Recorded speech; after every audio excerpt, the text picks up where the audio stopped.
Jesus youth എന്ന പ്രസ്ഥാനമായിക്കോട്ടെ മറ്റേത് പ്രസ്ഥാനമായിക്കോട്ടെ അത് സഭയ്ക്കും സമൂഹത്തിനും വേണ്ടിയുള്ളതാണ്. പക്ഷേ ചിലപ്പോഴെല്ലാം ഈ ഒരു ചട്ടക്കൂടുകളിൽ ഒതുങ്ങിപ്പോകുന്നുണ്ട്. അത്രയും വലിയൊരു സംഘടന ഒന്നുമല്ലാത്ത രീതിയിലൊരു അടച്ചൊരു പക്ഷിയെ പോലത്തെ രീതിയിൽ അത് സഭാ നേതൃത്വം അതിനെക്കുറിച്ച് എന്താ പറയുക സ്വയം വിമർശനത്തിന് ആവേണ്ടതുണ്ടോ?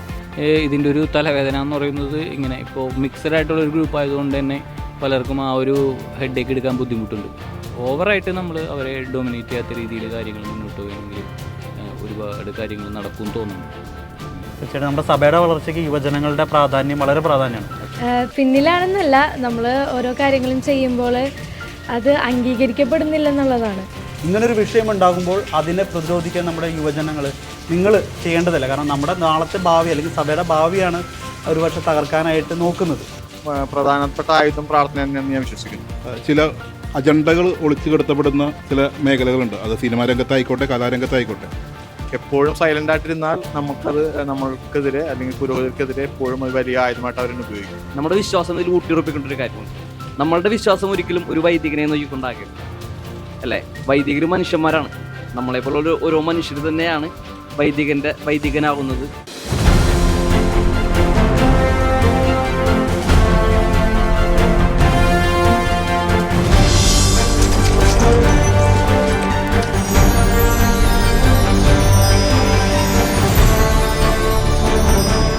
ഈ കോട്ടപ്പുറം രൂപതയിലെ യുവജന നേതാക്കളോട് എനിക്ക് അടുത്തായിട്ട് ചോദിക്കാവുന്ന കാര്യം, നമ്മൾ ഈ KCYM ആയിക്കോട്ടെ എന്ത് സംഘടനകളായിക്കോട്ടെ ഇതെല്ലാം നമ്മുടെ ഇടവകളിൽ ഈ ക്രിസ്മസിനും ഈസ്റ്ററിനൊക്കെ വേണ്ടി വളർത്തുന്ന ചില സംഘടനകളായിട്ട് മാത്രം ഈസ്റ്ററിന് ഇതുണ്ടാക്കുക, നമ്മളെ ഉയർപ്പിൻ്റെ ഇതുണ്ടാക്കുക, ദുഃഖ വെള്ളിയാഴ്ചയുടെ കാര്യങ്ങൾ നോക്കുക, ക്രിസ്മസിന് പുൽക്കൂട് ഉണ്ടാക്കുക, ഇതിനൊക്കെ വേണ്ടി മാത്രമായി ഒരു ഇടവകയുടെ മതിൽ ചുറ്റിൽ ഒരു KCM സംഘടന തളയ്ക്കപ്പെടുന്നില്ല നമ്മുടെ സഭയിൽ, കത്തോലിക്ക സഭയുടെ? തീർച്ചയായിട്ടും ചില സമയങ്ങളിലൊക്കെ അത് സംഭവിച്ചു പോകുന്നുണ്ട്. യഥാർത്ഥത്തിൽ പള്ളിക്ക് വേണ്ടിയും സമൂഹത്തിന് വേണ്ടിയും സഭയ്ക്ക് വേണ്ടിയും സമൂഹത്തിന് ഉള്ളതാണ് KCYM സംഘടന. അതുപോലെ തന്നെ ഏത് സംഘടനയായാലും ജീസസ് യൂത്ത് എന്ന പ്രസ്ഥാനമായിക്കോട്ടെ മറ്റേത് പ്രസ്ഥാനമായിക്കോട്ടെ അത് സഭയ്ക്കും സമൂഹത്തിനും വേണ്ടിയുള്ളതാണ്. പക്ഷേ ചിലപ്പോഴെല്ലാം ഈ ഒരു ചട്ടക്കൂടുകളിൽ ഒതുങ്ങിപ്പോകുന്നുണ്ട്. അത് ഒരുപക്ഷെ പ്രസ്ഥാനത്തെക്കുറിച്ച് അതിൻ്റെ നയപരമായ കാര്യങ്ങളെക്കുറിച്ച് ഭരണഘടനയെക്കുറിച്ച് അല്ലെങ്കിൽ അതിൻ്റെ ഒരു പ്രവർത്തന ശൈലിയെക്കുറിച്ച് അറിയാത്തതിൻ്റെ ഒരു കുഴപ്പമായിരിക്കാം ഒരു പക്ഷേ. അതിൽ പറയുമ്പോൾ അതറിയിക്കാത്തതും പഠിപ്പിക്കാത്തതും എല്ലാവരുടെയും ഒരു ഡ്രോബാക്കായി തന്നെ കാണേണ്ടതാണ്. തീർച്ചയായിട്ടും ആ ചോദ്യം പ്രസക്തമാണ്. ഞാൻ മറ്റൊരു കാര്യം ചോദിക്കുകയാണെങ്കിൽ എനിക്കൊന്ന് അച്ഛനതിന് പറയാം. ഇപ്പോൾ ഈ പറഞ്ഞോട് ചേർത്ത് നമ്മുടെ സഭയുടെ ശബ്ദം മുഴങ്ങേണ്ടതാണ്, യുവജനങ്ങളുടെ ശബ്ദം മുഴങ്ങേണ്ടതാണ്. പക്ഷേ ചില ഇടവകളിലൊക്കെ വൈദികരുടെ ഒരു അവസ്ഥ അനുസരിച്ച് ഇപ്പോൾ നമ്മുടെയൊക്കെ ഇടവകളിലൊക്കെ 3 വർഷം കൂടുമ്പോഴൊക്കെ വൈദികർ മാറി വരുന്നുണ്ട്. ചില ഇടവകളിൽ ഞങ്ങളിപ്പോൾ പല രൂപത്തിലുള്ള യുവജനങ്ങളുടെ നേതൃത്വം അവർ പറയുന്ന ചില ഇതിൽ ഈ ഒരു അച്ഛനുണ്ടായിരുന്നപ്പോൾ ഞങ്ങൾ ഒരുപാട് സപ്പോർട്ട് ചെയ്തു, വളർത്തി, ഞങ്ങൾ വളർന്നു. അടുത്ത അച്ഛൻ വന്നപ്പോൾ ഞങ്ങളെ ചവിട്ടി താഴ്ത്തി, ഞങ്ങൾ താഴ്ന്നു. അങ്ങനെ ഒരു 3 വർഷം കൂടുമ്പോൾ ഇതൊരു ഇങ്ങനെ തളർത്തേയും വളരെയും ചെയ്യുന്നൊരു സംഘടന ആയതുകൊണ്ട് അത് ഈ ഒരു കേരളം മുഴുവനുള്ള കത്തോലിക്കരുടെ ഒരു സംഘടനയാണ് KCYM. കത്തോലിക്ക കുട്ടികളുടെ അത്രയും വലിയ സംഘടന എനിക്ക് തോന്നുന്നു മറ്റൊരാൾക്കും മറ്റൊരു രാഷ്ട്രീയ പാർട്ടിക്ക് പോലും ഇത്ര അംഗസംഖ്യയുള്ള ഒരു സംഘടന ഉണ്ടെന്ന് അവകാശപ്പെടാൻ പറ്റില്ല. അപ്പം അത്രയും വലിയൊരു സംഘടന ഒന്നുമല്ലാത്ത രീതിയിലൊരു അടച്ചൊരു പക്ഷിയെ പോലത്തെ രീതിയിൽ അത് സഭാ നേതൃത്വം അതിനെക്കുറിച്ച് എന്താ പറയുക സ്വയം വിമർശനത്തിന് ആവേണ്ടതുണ്ടോ? ഉറപ്പായിട്ടും ഇതിൽ ചെയ്യാൻ പറ്റുന്ന ഒരു കാര്യം എന്ന് പറഞ്ഞു കഴിഞ്ഞാൽ നമ്മൾ വൈദികരെ ബേസ് ചെയ്തിട്ടാവരുത് നമ്മുടെ സംഘടനയിലെ പ്രവർത്തനങ്ങൾ. അച്ഛന്മാരെന്തായാലും 3 വർഷം അല്ലെങ്കിൽ 1 വർഷം കഴിയുമ്പോൾ സാധാരണ കൊച്ചച്ഛന്മാരെയാണ് ഈ വികാരിച്ചന്മാർ ഇത് യൂത്തിൻ്റെയൊക്കെ ഏൽപ്പിച്ചു കൊടുക്കാറുള്ളത്. അപ്പോൾ ആ അച്ഛനുണ്ടായിരുന്നപ്പോൾ അങ്ങനെ വളരെ ഭംഗിയായിട്ട് ചെയ്തു. ചിലപ്പോൾ അടുത്ത അച്ഛൻ വരുന്ന ആൾ ചിലപ്പോൾ കുറച്ച് കാര്യങ്ങളിൽ വേറെ ഏതില്ലെങ്കിലും ബിസിയാണെങ്കിൽ ചിലപ്പോൾ അച്ഛനെ യൂത്തിൻ്റെ ഒപ്പം നിൽക്കാൻ പറ്റുന്നില്ല. അപ്പോൾ അച്ഛനെ ബേസ് ചെയ്തിട്ടല്ലാതെ അവിടെയുള്ള കുട്ടികൾ അവരെല്ലാവരും ഒരു സ്വയം പര്യാപ്തമായിട്ടുള്ള രീതിയിൽ അവരുടെ സംഘടനാ പ്രവർത്തനങ്ങൾ കൊണ്ടുപോകാൻ പറ്റുകയാണെങ്കിൽ ഏതച്ഛൻ വന്നാലും അവരുടെ കാര്യങ്ങളെല്ലാം ഭംഗിയായിട്ട് നടക്കും. അങ്ങനെ ഒരു സെറ്റപ്പ് അല്ലെങ്കിൽ അങ്ങനെ അതിന് വേണ്ടിയുള്ളൊരു പ്രവർത്തന അന്തരീക്ഷം നമ്മുടെ ഇടവകളിലുണ്ടോ? ഈ യുവജനങ്ങൾക്ക് ഒറ്റയ്ക്ക് പ്രവർത്തിക്കാൻ അല്ലെങ്കിൽ ഒരു KCYM പ്രസിഡന്റ്, ഒരു ഇടവക പ്രസിഡന്റും സെക്രട്ടറിയും അവരുടെ തീരുമാനത്തിനനുസരിച്ച് നിങ്ങളുടെ പ്രവർത്തനങ്ങൾ നിങ്ങളനുസരിച്ച് പോകൂ എന്ന് പറയുന്ന ഒരു ഘട്ടത്തിലേക്ക് പോകുന്നുണ്ടോ? അല്ലെങ്കിൽ എപ്പോഴും ഇവരുടെ കൂടെ ഒരു മൂക്കയറില്ലേ? അതൊരു പക്ഷേ ഈ പറഞ്ഞ പോലെ നേരത്തെ ഞാൻ പറഞ്ഞ ക്രിസ്മസിനൊക്കെ മാത്രമായിട്ട് പ്രവർത്തിക്കുന്ന പോലെ ആവുന്നില്ലേ? ചില സ്ഥലങ്ങളിലെങ്കിലും അങ്ങനെ ആയിപ്പോകുന്നുണ്ട്. ഇത്രയും കാര്യങ്ങൾ മാത്രം നിങ്ങൾ ഇടപെട്ടാൽ മതി, വേറൊരു കാര്യങ്ങളിലും നിങ്ങൾ അതിൻ്റെ കാര്യങ്ങൾ ചെയ്യേണ്ട ഓവറായിട്ട് ഇതൊക്കെ. അപ്പോൾ കുറേ റെസ്ട്രിക്ഷൻസ് എല്ലായിടത്തും ഉണ്ട്. പ്രത്യേകിച്ച് ഇതിൻ്റെ ഒരു തലവേദന എന്ന് പറയുന്നത് ഇങ്ങനെ ഇപ്പോൾ മിക്സഡ് ആയിട്ടുള്ള ഒരു ഗ്രൂപ്പ് ആയതുകൊണ്ട് തന്നെ പലർക്കും ആ ഒരു ഹെഡേക്ക് എടുക്കാൻ ബുദ്ധിമുട്ടുണ്ട്. അപ്പോൾ ചില അച്ഛന്മാരെ സപ്പോർട്ട് ചെയ്യില്ല. ചിലർ വളരെ ഭംഗിയായിട്ട് പ്രവർത്തിക്കുന്ന ഒരു യൂണിറ്റ് ആണെങ്കിൽ പോലും അവർ വന്നു കഴിയുമ്പോൾ നമുക്കത് വേണ്ട എന്നുള്ള രീതിയിലാവും. അല്ലെങ്കിൽ ഏതെങ്കിലും ഒരു ഇഷ്യൂ വരുമ്പോൾ മാതാപിതാക്കൾ തന്നെ ആവശ്യപ്പെട്ടിട്ട് പിരിച്ചുവിടുന്ന ഒരുപാട് സംഭവങ്ങളുണ്ട്. അപ്പോൾ നമുക്ക് ഈ പറഞ്ഞ പോലെ ചെറിയ ഒരു നേരത്തെ പറഞ്ഞ പോലെ മൂക്കയർ എന്നുള്ളത് അത് വിട്ട് കഴിഞ്ഞാൽ മൊത്തം പിള്ളേർക്ക് ഇഷ്ടപ്പെട്ട കാര്യങ്ങൾ മാത്രം ചെയ്യുന്ന ഒരു രീതിയിലേക്ക് പോകും. പക്ഷേ നല്ലൊരു കമ്മ്യൂണിക്കേഷൻ വികാരിച്ചനായിട്ടും കൊച്ചനായിട്ടും ഉണ്ടെങ്കിൽ അത്യാവശ്യം കാര്യങ്ങളൊക്കെ ഭംഗിയായിട്ട് ചെയ്തുകൊണ്ട് പോകുന്ന ഒരുപാട് യൂണിറ്റുകൾ. അച്ഛൻ ഇപ്പോൾ തുടങ്ങി ഒരു 2 മാസമായിട്ടുള്ളൂ. പക്ഷേ ഈ ഒരു ഇഷ്യൂ ഈ ഭാവിയിൽ അച്ഛൻ ഫേസ് ചെയ്യാൻ പോകുന്നുണ്ടെന്ന് തോന്നുന്നു പല ഇടവകളിലും വരെ. അപ്പം അങ്ങനെ വരാണെങ്കിൽ അച്ഛൻ എന്ത് നിലപാടെടുക്കും, അല്ല ഏത് രീതിയിൽ അതിനെ ഓവർകം ചെയ്യും? നമുക്ക് എന്തായാലും രൂപതയിൽ അച്ഛന്മാരെ ഒരുമിച്ച് കൂട്ടിയിട്ട് നമുക്കൊന്ന് ബോധവൽക്കരിക്കേണ്ട ആവശ്യം വരും. അപ്പോൾ രൂപത ഒരു നിലപാടെടുക്കുകയാണെങ്കിൽ ഉറപ്പായിട്ടും, പ്രത്യേകിച്ച് യുവജന വർഷമാണ്, അതുമായി ബന്ധപ്പെട്ട് നമുക്ക് കുട്ടികളെ ചേർത്ത് നിർത്താനായിട്ട് നമ്മൾ പറഞ്ഞു. ഇപ്പോൾ ആഘോഷങ്ങളും കാര്യങ്ങളും മാത്രമായിട്ട് നിന്ന് കഴിഞ്ഞാൽ ചിലപ്പോൾ അതെപ്പോഴും പറ്റുന്നു വരില്ല. നമ്മുടെ ഒരു ഫിനാൻഷ്യൽ സെറ്റപ്പ് അനുസരിച്ച് ഒരിടവയ്ക്കും ചിലപ്പോൾ അതെപ്പോഴും താങ്ങാൻ പറ്റുന്നില്ല. പക്ഷേ ഈ ഒരു രീതിയിൽ ഓവറായിട്ട് നമ്മൾ അവരെ ഡൊമിനേറ്റ് ചെയ്യാത്ത രീതിയിൽ കാര്യങ്ങൾ മുന്നോട്ട് പോവുകയാണെങ്കിൽ ഒരുപാട് കാര്യങ്ങൾ നടക്കുമെന്ന് തോന്നുന്നുണ്ട്. അപ്പോൾ ചെറിയ കാര്യങ്ങൾക്കാണെങ്കിലും വലിയ കാര്യങ്ങൾക്കാണെങ്കിലും അച്ഛനോട് ചോദിക്കാതെ ഒന്നും നടക്കില്ല എന്നുള്ള രീതി വന്നു കഴിയുമ്പോൾ നമുക്കറിയാം ഈ ഒരു പ്രായത്തിൻ്റെ പ്രത്യേകതയാണ്. അവർ അവരുടെ ഇഷ്ടം അനുസരിച്ച് അവരുടെ ഫ്രീഡം അനുസരിച്ച് പല കാര്യങ്ങൾ ചെയ്യാൻ ആഗ്രഹിക്കുന്നവരാണ്. വീട്ടിലങ്ങനെയാണ് അവർ. പള്ളി വരുമ്പോൾ അങ്ങനെ തന്നെ ആയിക്കഴിയുമ്പോൾ അവർക്ക് ഒരു സ്ഥലത്ത് നിൽക്കാൻ പറ്റില്ല. അപ്പോൾ അവർക്ക് കിട്ടേണ്ട ഒരു ഫ്രീഡം, അവർക്ക് അർഹതയുള്ള ഒരു ഫ്രീഡം കൊടുത്തു കഴിഞ്ഞിട്ടുണ്ടെങ്കിൽ ഒരു റെസ്പോൺസിബിലിറ്റിയോടുകൂടി അവർ കാര്യങ്ങൾ ചെയ്യുന്ന രീതിയിലേക്ക് വന്നു കഴിഞ്ഞാൽ കുറച്ചും കൂടി ഭംഗിയാവുമെന്ന് തോന്നുന്നുണ്ട്. അപ്പോൾ യുവാക്കളെല്ലാവരെയും ബോധവൽക്കരിക്കണേക്കാളും എളുപ്പം അച്ഛന്മാർക്ക് ഒരു മാർഗ്ഗനിർദ്ദേശം കൊടുക്കുക, വേണ്ട ഒരു ഫ്രീഡം അവർക്ക് കൊടുക്കുക, എല്ലാ കാര്യങ്ങളിലും നമ്മൾ ഓവറായിട്ട് ഇടപെടാതിരിക്കുക. അങ്ങനെയൊക്കെ ചെയ്ത് കഴിഞ്ഞാൽ ചിലപ്പോൾ കുറച്ചും കൂടിയും ഒരു ക്ലോസ് ആയിട്ടുള്ളൊരു ടീമിനെ നമുക്ക് കിട്ടും. തീർച്ചയായിട്ടും നമ്മുടെ സഭയുടെ വളർച്ചയ്ക്ക് യുവജനങ്ങളുടെ പ്രാധാന്യം വളരെ പ്രാധാന്യമാണ്. കാരണം സഭ നാളത്തെ സഭയെ നയിക്കേണ്ടവരാണ് ഇന്നത്തെ യുവജനങ്ങൾ. അതുകൊണ്ട് തന്നെ ഇടവക തലങ്ങളിൽ യുവജനങ്ങളെ പ്രത്യേകം ശ്രദ്ധ കൊടുത്ത്, അത് ഏതച്ഛൻ വന്നാലും എങ്ങനെ മാറി വന്നാലും യുവജന സംഘടന അത് അവർക്ക് ഇമ്പോർട്ടൻസ് കൊടുത്ത് അവർക്ക് പ്രവർത്തിക്കാനുള്ള എല്ലാ സ്വാതന്ത്ര്യവും കൊടുത്ത് ഈ ഒരു വളർത്തിയെടുക്കേണ്ട ആവശ്യകത അത് എനിക്ക് തോന്നുന്നു അച്ഛന്മാർ തന്നെ ശ്രദ്ധിക്കേണ്ട കാര്യങ്ങളാണ്. അവരുടെ മനസ്സിൽ ശരിക്കും വരേണ്ടതാണ്. എനിക്ക് രൂപത ഇനീഷ്യേറ്റ് ചെയ്ത് ഇപ്പോൾ യുവജന പ്രസ്ഥാനങ്ങൾക്ക് അതുപോലുള്ള അച്ഛന്മാരെ എല്ലാം കൊടുത്ത് ആ രീതിയിൽ അല്ലേ വളർത്തിയെടുക്കേണ്ട വളരെ അത്യാവശ്യം ഇന്നത്തെ കാലഘട്ടത്തിലുണ്ട്. അല്ലെങ്കിൽ ഒരുപക്ഷെ ചില വിഷയങ്ങൾ ഇപ്പോൾ മറ്റ് പല ഇടവകളിലും ചില അച്ഛന്മാരോട് പ്രശ്നം ഉണ്ടാകുമ്പോൾ അടുത്ത കേസിൽ തല്ലി പിരിഞ്ഞു പോകുന്നു. നമുക്കൊരു കൂട്ടായ്മ വളർത്തിയെടുക്കാൻ കുറച്ച് ബുദ്ധിമുട്ടാണ്. പിരിച്ചു കളയാൻ വളരെ ഈസി ആയിരിക്കും ഇന്നത്തെ കാലഘട്ടത്തിൽ. അതൊരു ക്രിസ്ത്യൻ മേഖലയിൽ അത് സഭ വളരെയധികം പ്രാധാന്യത്തോടെ ഈ ഒരു നോക്കിക്കാണ്ടതാണ് അല്ലേ? തീർച്ചയായിട്ടും. എനിക്കും ഇതിനോടൊരു കാര്യം അഭിപ്രായം പറയാനുള്ളത്, വളരെ മനോഹരമായിട്ട് ഒരച്ഛൻ വരും, വളരെ മനോഹരമായിട്ട് ഇതിനെ മുന്നോട്ട് കൊണ്ടുപോകും. അതിനുശേഷം സംഭവിക്കുന്ന വെച്ചിട്ടുണ്ടെങ്കിൽ ഇടവകയിൽ അച്ഛൻ മാറുന്നതിനനുസരിച്ച് ഈ യുവജനങ്ങളും കൊഴിഞ്ഞു പോകുന്നത് കാണാൻ സാധിക്കാറുണ്ട്. പൊതുവെ അച്ഛന്മാർ ഓരോ കാര്യങ്ങൾക്ക് വേണ്ടി ഇവർ ഒരുമിച്ച് കൂട്ടുന്ന സമയത്ത് ഇവർക്ക് ഒരുപക്ഷെ കേസ് വൈം എന്താണെന്ന് അറിയാൻ പാടില്ലാത്തൊക്കെ ആയിരിക്കും വരുന്നത്. അപ്പം നമുക്ക് ചെയ്യാൻ പറ്റുന്ന ഈ ഇടവകയിലെ വൈദികർക്കൊക്കെ ചെയ്യാൻ പറ്റുന്നൊരു കാര്യമുണ്ട്.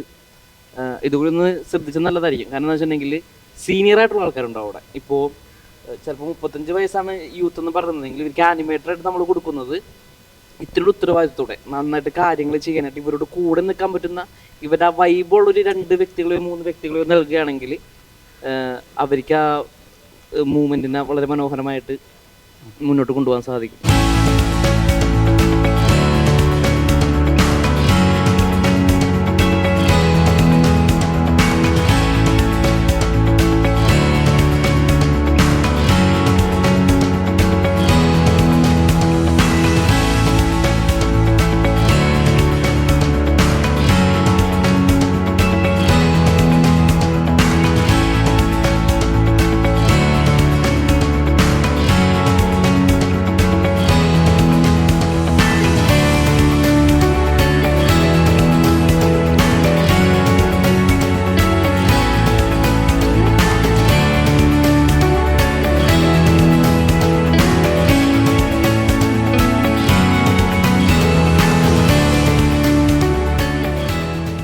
ഈ കോട്ടപ്പുറം രൂപതയിലെ യുവജന നേതാക്കൾ ഇവിടെ ഒരുമിച്ച് കൂടിയപ്പോൾ എനിക്ക് തോന്നിയത് 2 പെൺകുട്ടികൾ മാത്രമേ ഉള്ളൂ. KCM-ന്ന് ഒരു പെൺകുട്ടിയും ജീസസിന്ന് ഒരു പെൺകുട്ടിയും.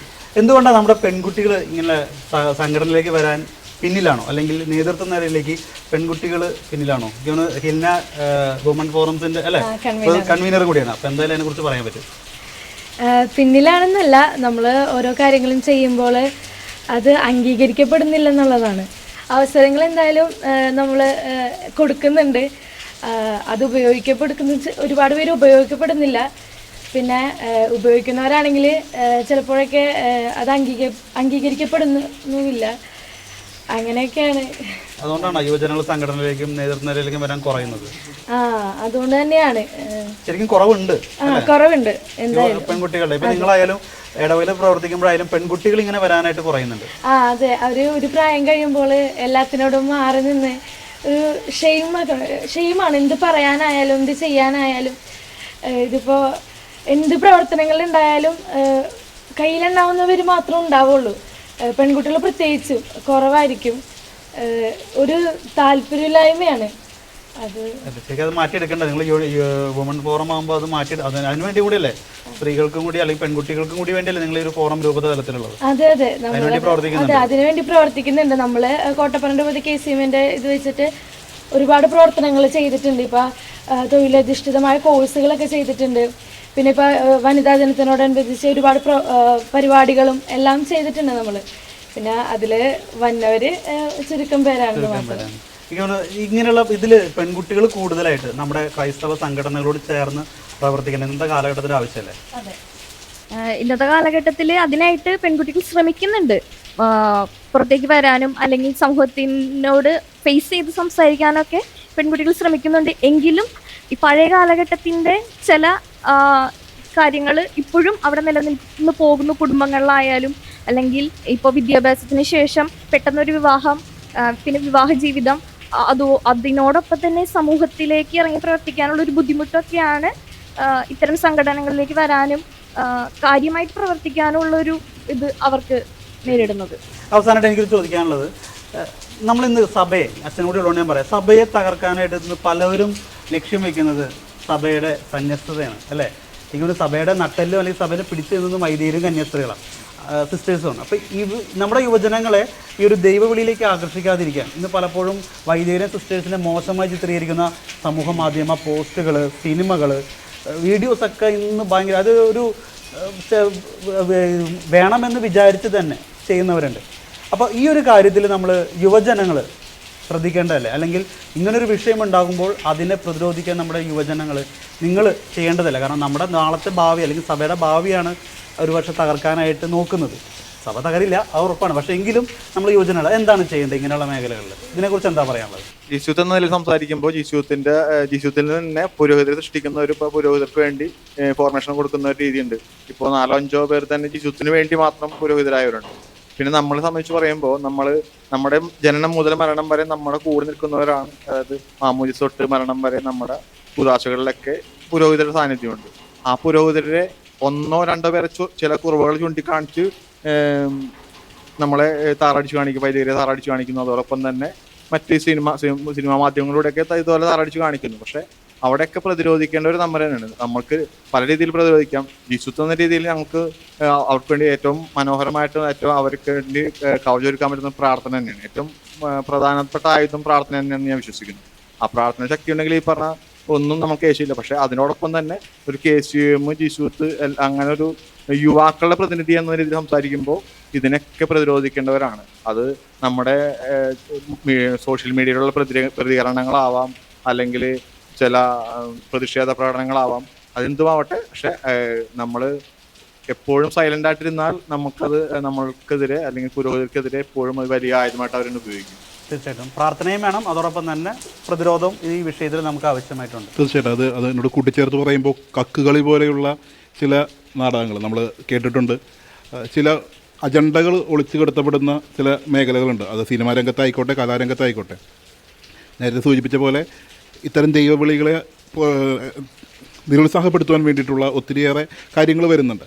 ദൈവവിളി എന്നുകൊണ്ട് ഉദ്ദേശിക്കുന്നത് ഒരു വൈദികനാവുക, സിസ്റ്ററാവുക എന്നുള്ളത് മാത്രമല്ല, മറിച്ച് ഒരു യുവജന പ്രസ്ഥാനത്തിലായിരിക്കുക എന്നുള്ളത് ഒരു ദൈവവിളി തന്നെയാണ്. ആ ദൈവവിളിയെപ്പോലും വിലങ്ങുതടിയാവുന്ന ചില പ്രവണതകളുണ്ട്.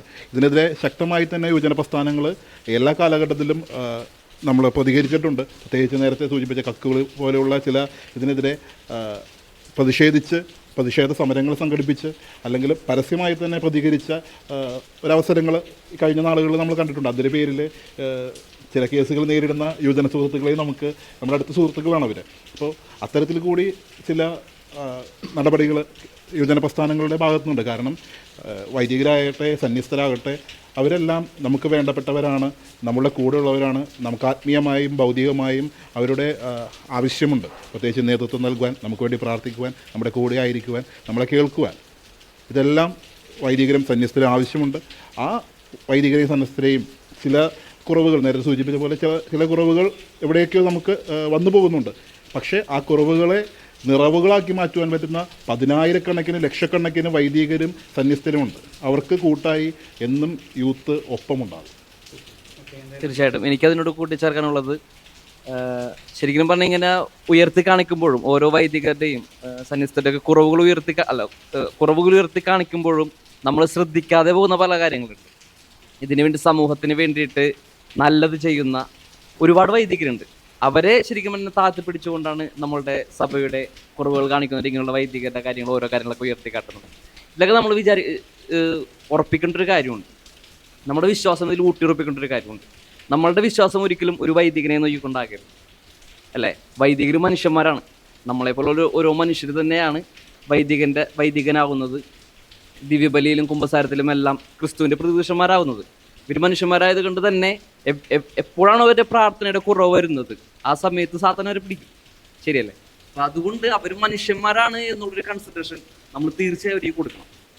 അത് നമ്മളുടെ ഭാഗത്ത് നിന്ന് കൊടുക്കേണ്ട ഒരു ന്യായമായ ഒരു കാര്യം തന്നെയാണ്. അപ്പോൾ അതുപോലെ തന്നെ നമ്മളുടെ നോട്ടം ഇപ്പോൾ ക്രിസ്തുവിലായിരിക്കണം. ക്രിസ്തുവിനെ നോക്കിക്കൊണ്ട് നമ്മൾ മുന്നോട്ട് പോവുകയാണെങ്കിൽ ഒരു ക്രിസ്ത്യാനിയും അടിതെറ്റി വീഴില്ല. ക്രിസ്തുവിനെ നോക്കിക്കൊണ്ട് നമ്മൾ മുന്നോട്ട് പോകണമെങ്കിൽ ഒരു പ്രശ്നവും വരാൻ പോകുന്നില്ല. അപ്പോൾ അതുപോലെ തന്നെ സഭയ്ക്ക് വേണ്ടി നമ്മൾ പ്രാർത്ഥിക്കണം. ഈ യുവജന വർഷം പ്രഖ്യാപിച്ചതിന് ശേഷമുള്ള ഒരു കാലഘട്ടമായതുകൊണ്ട് തന്നെ ഇപ്പോൾ രൂപത റൂബി ജൂബിലിയിലോട്ട് പോവുകയാണ്. 2027 ഞങ്ങളെ സംബന്ധിച്ച് റൂബി ജൂബിലിയാണ്.